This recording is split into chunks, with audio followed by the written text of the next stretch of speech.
Hey everybody, this is Paul, and today I'm here to talk about some of the older varieties of dragon fruit that I have. And by old, I mean old plants. You can see here, this is Hylocereus broxensis, and it's from 1998. So my friend Leo passed away, sadly, and we'll do a tribute to him, a proper tribute soon. But I just wanted to talk about some of his old historic plants. So this plant here is over 20 years old. You could just see how it rotted over time down here, and just the old growth. Yeah, And it looks like a tree trunk, it huh? does, it almost looks like a tree. And you can see here, here's the newer branch. Also, this is different than Broxensis blue. You can see the large spines on this plant, which is really important, a different characteristic. I believe Broxensis blue is something totally separate. So we have some more up here, I'll show you. Here is Paul Thompson's number 7. I actually have a fruit that's set, and you can see a picture of the beautiful flower right here. And it's set about 10 days ago now. Now you can see I actually broke the branch here moving it because it was quite large, but the cambium layer is still intact, so it should be fine. And there's actually 3 plants that I brought here, so there's 3 separate cuttings, or I guess original cuttings, and with lots of flower buds. So this is Paul Thompson's number 7. It looks sort of similar to Valdivia Roja, but there's some differences as well. So here is an old Valdivia Roja. It's quite old. You can see how much it's corked over as well. I have several of these really old dragon fruit I'm going to show you. So let's head up the hill and see some more. Let's go check them out.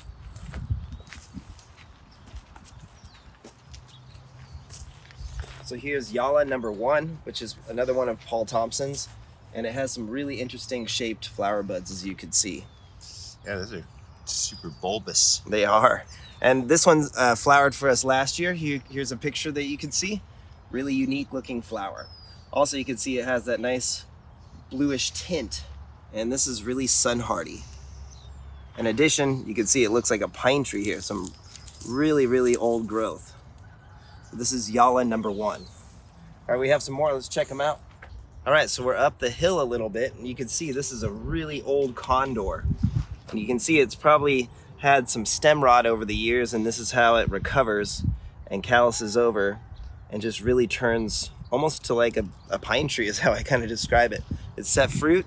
I cross-pollinated this so I can explore and taste the fruit, and this plant looks really happy. Here's a really rare one up here from Leo's collection. It's Luke Flea Raker, and this came from a part of Mexico in Puerto Vallarta. You can see that this plant was not very happy, and I repotted it, and look at the new growth. So it's doing great. This is a very unique one with a really dark magenta flesh. I'm still protecting it with some burlap, and come around here you can see another beautiful flower bud on this variety. So I'm really excited to taste this one and see what that dark magenta flesh looks like. And it looks like it's some sort of Ocamponus in my opinion. So Luke Flea Raker. All right, up here we have Leo's 5S, and I've noticed that there's some differences in purple haze. And so this one is really special to me, one, because this is Leo's favorite variety. Out of his whole collection, his favorite fruit was 5S. And you can see that this one was one I did a video on before, a really ancient plant from before 2010, and I had to cut out the rot. You can just see how woody that core was, and that this plant was just a big brown stick, and now it's got tons of new growth, even up here. So really great to see this old plant bounce back, despite that it's been kind of had some rough years, I would say. Up here is some really old 4S, Paul Thompson's 4S, and you can see just how woody these plants are as well. Now I'm really excited, it's got a flower bud here too. So we'll get to assess this fruit soon. So this is Leo's B, and he copied Paul Thompson's Rixford and Nitzel cross. So these I've just repotted recently. There's a B seedling and an A seedling. So here's the A right here. And they're just really happy, lots of great growth, and I'm hoping to get some fruit off of these plants this season. You can see here the old growth again down at the stem, had some rot over the years, but it just bounced back. So I'm learning that these plants are really resilient, where I used to think that they were sort of fragile. Now here's a really old Houghton. You can see it's had some damage. Some rot I cleaned out, but it doesn't care. It still has plenty of flower buds on it. This one's gonna open pretty soon. And there's some more here as well. Now here's another plant over here that I'm really excited about, and this is G3. So one of Paul Thompson's G series, and look at how woody this Guatemalensis is. So I've never seen anything like it.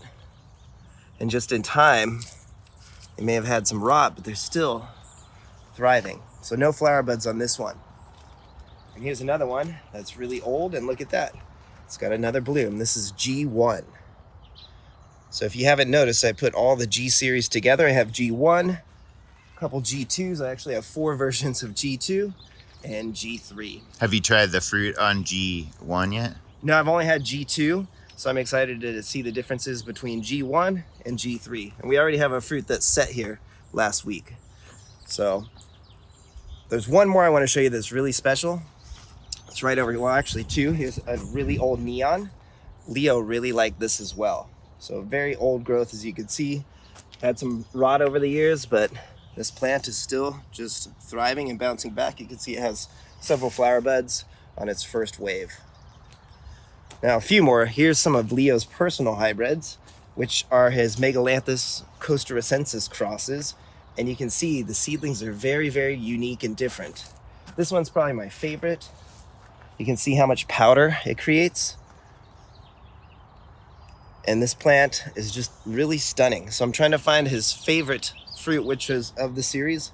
Some are red flesh fruit, and his favorite one had a magenta flesh and was really spiny. And I believe it's either this one. You can see it's really spiny, really unique, really quirky as well. You can see just how old these plants are. Or it could be this one as well. So he actually has 12 of them, and I'll share more about those in the future. Now, if you want to see one of the oldest Frankie's Reds around, look at this.